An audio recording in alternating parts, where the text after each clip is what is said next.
Słuchajcie, chyba coś będziemy mieć. Zobaczymy.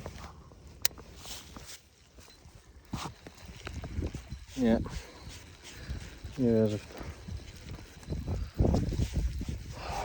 Spóźniłem się. Bo znowu chciałem wam włączyć kamerę. Co? Pucha. Na śmierciucha. Ach. Dobra. To tyle.